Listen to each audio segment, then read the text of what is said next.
या देवी सर्वभूतेषु शक्तिरूपेण संस्थिता नमस्तस्यै नमस्तस्यै नमस्तस्यै नमो नमः। सभी दर्शकों को हार्दिक नमस्कार। जैसा कि आप जानते हैं, नवरात्र शक्ति संचय का पर्व होता है। इसमें नवरात्रियों में विशेष उपासनाओं के माध्यम से हम मानसिक और आध्यात्मिक शक्ति का एकत्रीकरण करते हैं और हम अपने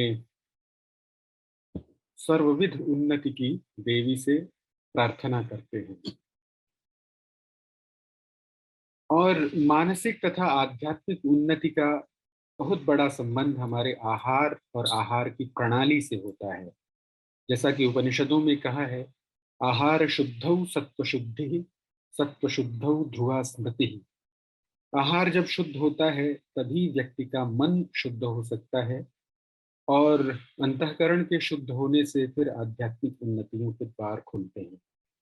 इसलिए हमारे ऋषि महर्षियों ने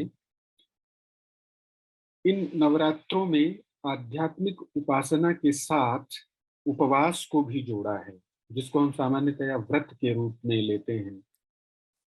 और उसके कुछ नियम हैं, क्योंकि मनुष्य स्थूल रूप से अपने आप को शरीर के साथ जोड़ता है और शरीर ही द्वार है मन तथा आत्मा तक पहुंचने का, उसकी उन्नति का। इसलिए जो ऋतु संधियां होती हैं उनमें दो विशेष नवरात्रों पर 9 दिनों के उपवास तथा उपासना की व्यवस्था हमारी परंपरा में है और हम सहज रूप से उसका सहस्राब्दियों से, हजारों सालों से पालन करते आ रहे हैं। समय के बीतने के साथ साथ उपवास का स्वरूप, उसका महत्व, उसकी प्रणाली बहुत बार विस्मृति के गर्भ में चली जाती है और हम उसको मात्र कर्मकांड समझने लगते हैं।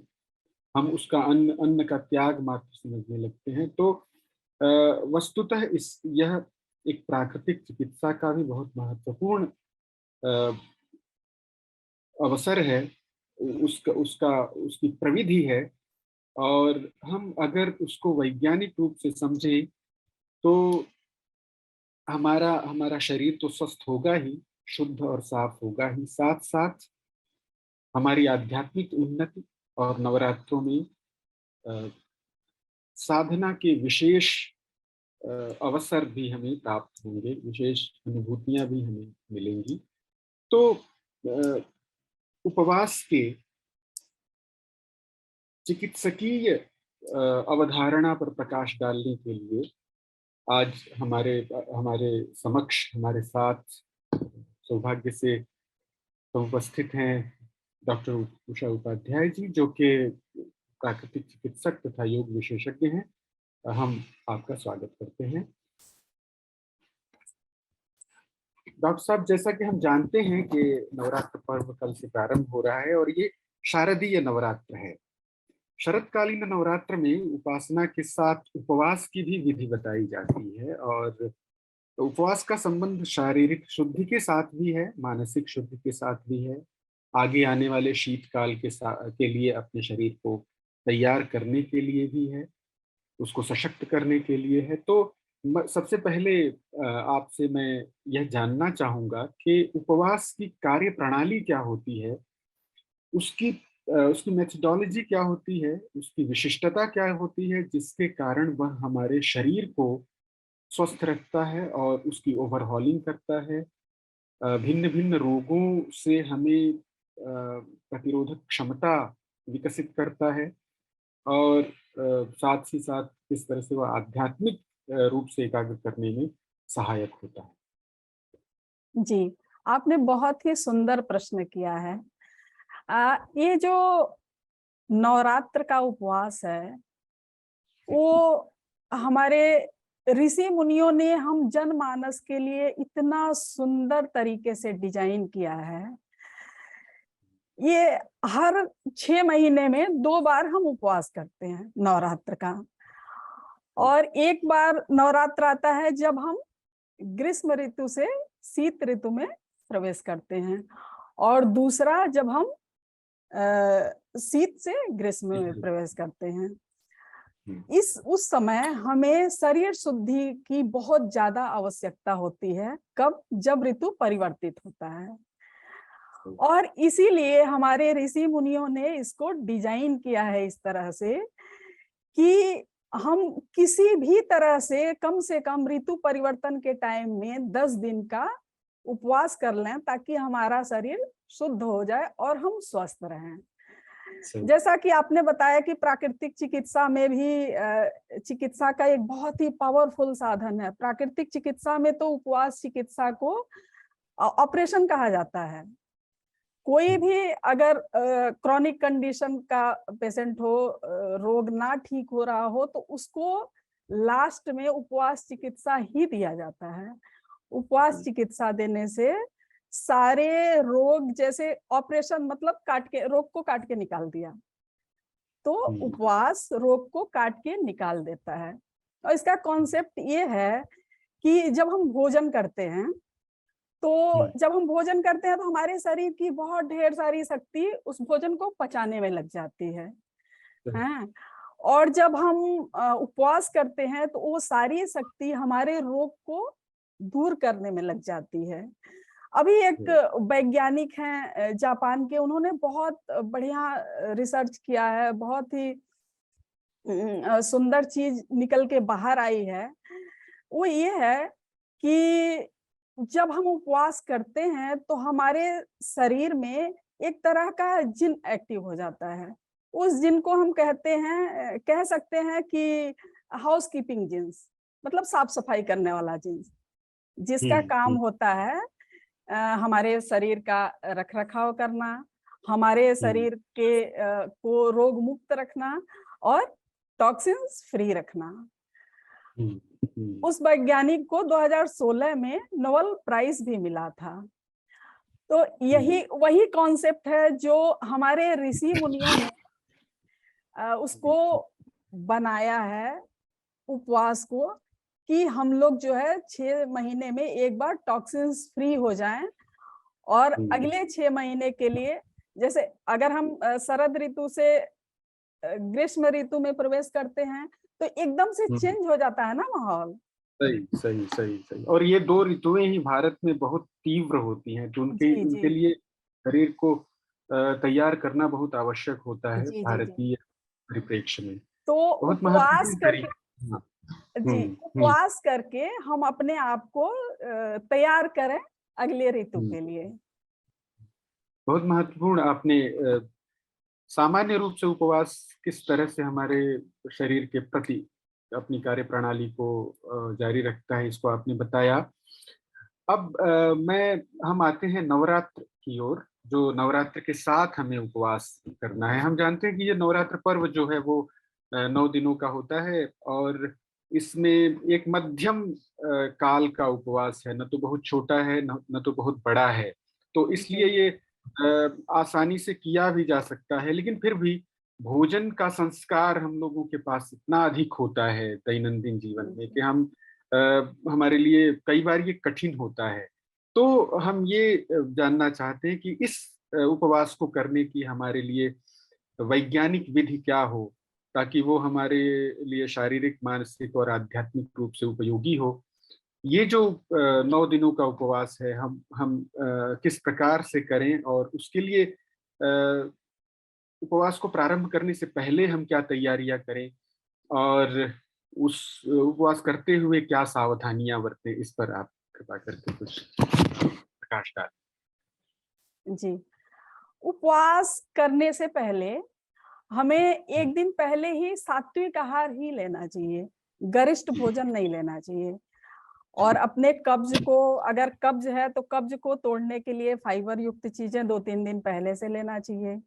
अपने आंत को एनिमा लेके जरूर क्लियर कर लेना चाहिए। मतलब उपवास के समय हमारी आंतों में मल नहीं होना चाहिए यथासंभव। जी, अगर मल रहा तो उपद्रव मचाएगा और हम डिस्टर्ब होंगे। अगर हमारा अच्छा, शरीर जी, कई लोग ये शिकायत करते हैं कि उपवास करते ही बहुत भयंकर सिर दर्द उनमें होने लगता है। अक्सर लोग ऐसा कहने लगते हैं। वो उसका क्या कारण है? संभवतः वो उसका शरीर कारण में यही है, यही है, मल यही जो है, है, आवश्यक यही है। मल हाँ, होता है। हाँ, यही है। बहुत तो अच्छा आपने बताया कि उस शरीर का शोधन कर लिया। जी, जी, आगे। इसलिए 2 दिन पहले से ही अपने शरीर का शोधन शुरू कर देना चाहिए। हाँ, और इसके लिए आपने बताया कि फाइबर युक्त भोजन लें और एनीमा ले लें अगर आवश्यक हो एनिमा तो। एनिमा एनिमा लेकिन एनिमा जो है प्राकृतिक चिकित्सा वाला एनिमा लेना चाहिए। जी, जी। हाँ, तो और उसके बाद जो है जब हम हुँ, ऐसे करेंगे तो हमारा मन शुद्ध रहेगा।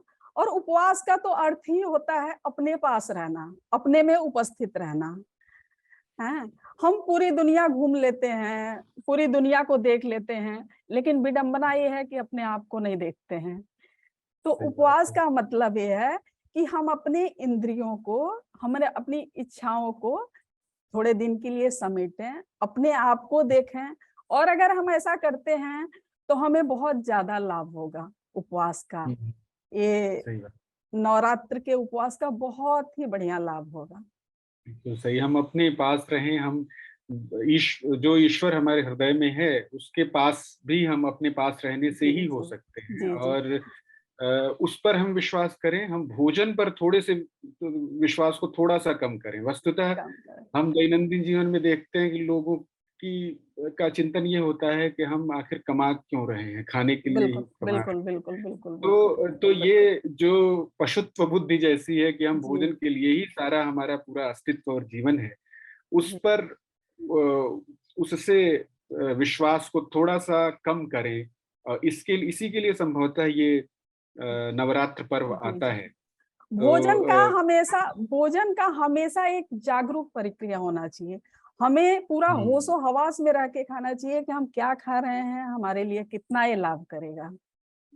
हुँ, हाँ, बहुत अच्छा। और उस चैतन्य को, उस होशो-हवास को उ उत्थापित करने के लिए, जागृत करने के लिए ये 9 दिन संभवतः बहुत महत्वपूर्ण, बहुत या ये महत्वपूर्ण कहें है। कि 9 रातें जो हैं वो बहुत महत्वपूर्ण होती हैं। जी, हम जी, इसको ठीक से करें तो संभवतः हम पूरे 6 महीने और पूरे वर्ष तक अपने जी। भोजन के प्रति जागरूक और सचेत हो सकते हैं। उपवास जो अ, है इतनी पावरफुल विधि है हुँ, कि विज्ञान ने ये साबित किया है कि हुँ, अगर हम साल में 20 दिन उपवास करते हैं जी। तो कैंसर जैसे घातक रोग भी नहीं होंगे। कैंसर क्या हाँ, है? ये शोध बिल्कुल हाँ, आया हुआ था। कैंसर वही है कि हमारे शरीर में टॉक्सिन्स इकट्ठा हो जाता है।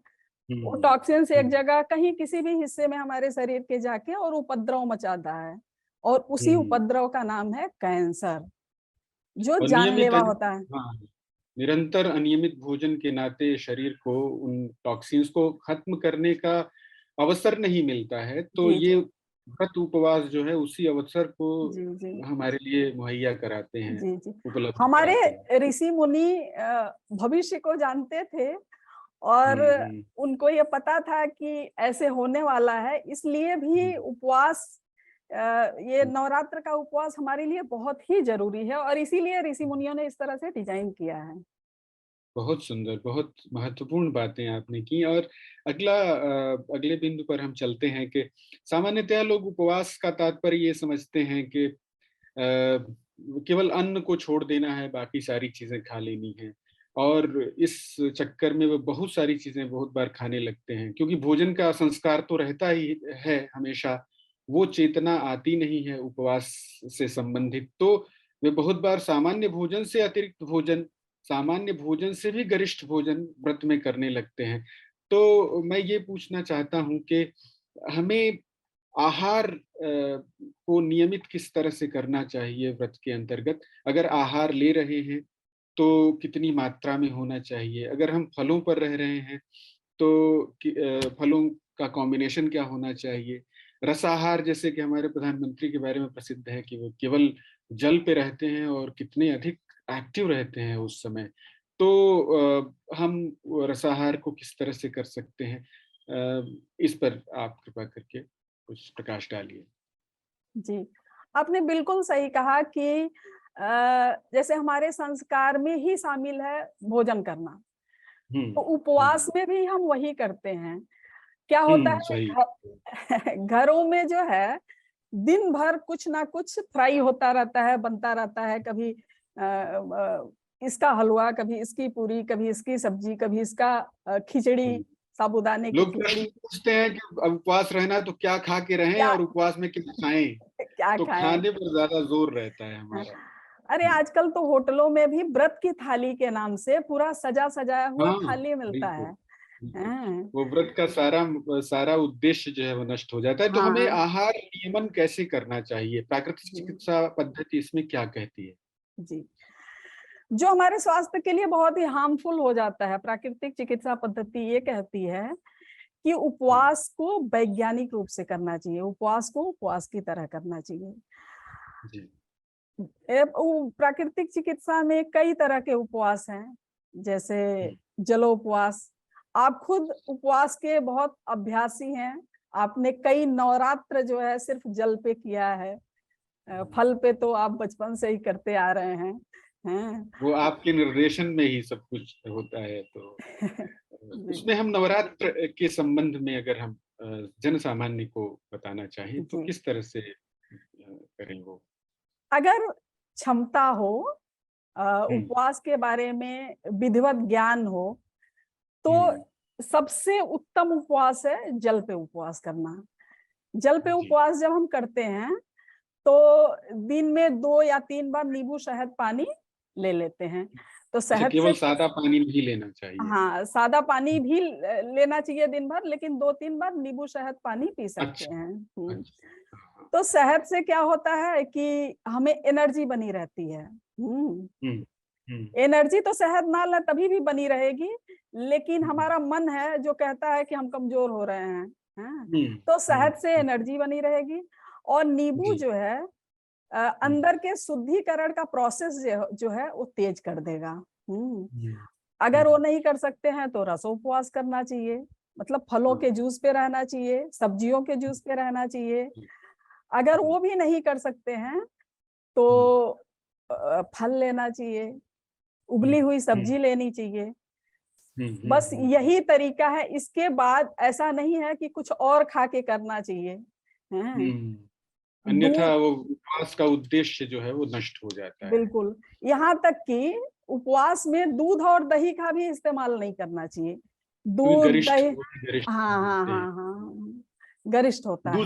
दूध तो संपूर्ण आहार ही माना जाता है। अगर दूध दूध हम ले संपूर्ण रहे आहार है, हैं हाँ। तो हाँ भोजन कर रहे हैं एक तरह से। जी जी जी। तो जो तो फायदा मिलने वाला है वो फायदा कम मिलेगा। नहीं हाँ मिलेगा, हाँ सही बात। हाँ। तो उपवास का, खासकर नवरात्र के उपवासों का उद्देश्य ये है कि हम शरीर को साध करके फिर मन को एकाग्र करके आध्यात्मिक लाभ को लें। वो लाभ हम्म। तभी हो सकता है हमें जब हम उपवास को ठीक ठीक करें। अन्यथा बिल्कुल उपवास बिल्कुल। में अनियमित भोजन को पचाने में ही हमारा मन और हमारी आत्मा लगी रहेगी और हम बिल्कुल किसी भी तरह से उपासना में नहीं लग पाएंगे। बिल्कुल तो बिल्कुल। शरीर हमारा द्वार है, ये समझना बहुत आवश्यक हाँ है हाँ हमारे हाँ। लिए। सबको बहुत ही एक बार महत्वपूर्ण है। एक दिन जो है जलो उपवास जरूर करके देखना चाहिए। जिस दिन हम सिर्फ जल पी के रहते हैं उस हाँ, दिन हमारी इंद्रियां अपने आप में सम्मिट रहती हैं। हाँ। हम अगर पूजा करते प्रत्याहार हो हैं, जाता है उनका। जी, हाँ, हाँ। अगर हम पूजा करना चाहें, उपासना हम्म, करना चाहें तो उसमें बहुत मन लगता है, पढ़ना चाहें हम्म, तो उसमें बहुत मन लगता है, ध्यान करें ध्यान बहुत बढ़िया लगता है। हैं? हम्म। निद्रा बहुत अधिक नहीं आती। निद्रा इसलिए बहुत अधिक नहीं आती है। नवरात्र में रातों में उपासना तो तभी हो सकती है जब भोजन को हम बहुत नियमित करें। अच्छा, ये मेरा अगला जो प्रश्न होगा ये है कि हम उपवास के प्रारंभ को के बारे में, आपने तैयारियों के बारे में महत्वपूर्ण बात की, और जिस तरह से तैयारियां महत्वपूर्ण है, शुरुआत महत्वपूर्ण है, उसी तरह से उसको जारी रखना भी बड़ा महत्वपूर्ण है। यद्यपि 9 ही दिनों का हमारे पास उपवास है, लेकिन फिर भी उसमें इच्छा शक्ति की बहुत आवश्यकता होती है। और उपवास करते हुए कई बार हमारी इच्छा शक्ति क्षीण हो जाती है, तो उसका मुकाबला हम किस तरह से करें? कई बार मानसिक बदलाव भी आते हैं, जैसा कि भोजन पर हमारा विश्वास बहुत ज्यादा होता है, हमको लगता है उसी के नाते हम जी रहे हैं। तो कई बार नेगेटिव ख्याल भी आते हैं उसके अतिरिक्त अतिरिक्त उसके संदर्भ में। तो कौन सी सावधानियां हम रखें जिससे हमारा उपवास निरापद रूप से पूर्ण हो पाए?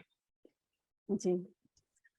उपवास में हम हमारा जो है आत्मबल क्षीण इसलिए होता है क्योंकि हम स्वयं में स्थापित नहीं रहते हैं। हम्म। अगर हम स्वयं में स्थापित रहें तो हमारा आत्मबल क्षीण नहीं होगा।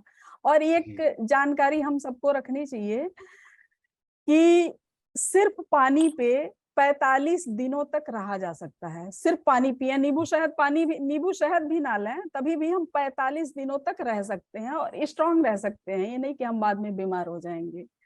बहुत और महत्वपूर्ण है। गांधी जी ने इसके बड़े प्रयोग भी किए थे और उसके आधार पे हाँ, उन्होंने ब्रिटिश साम्राज्य को झुकाया था। जी और जी ये जी। बहुत। हाँ, और ये इसका कॉन्सेप्ट ये है कि हम्म। हमारे हमारे शरीर को जो ऊर्जा मिलती है जिससे हम चल रहे हैं, लिख रहे हैं, बोल रहे हैं, बातें कर रहे हैं, सब ऊर्जा से ही कर रहे हैं। सही। तो हमारे ऊर्जा का 70% सोर्स जो है सूर्य का हम्म। प्रकाश है, हवा अच्छा। है और पानी है। अच्छा, हम केवल भोजन को मानते हैं जो कि पृथ्वी है।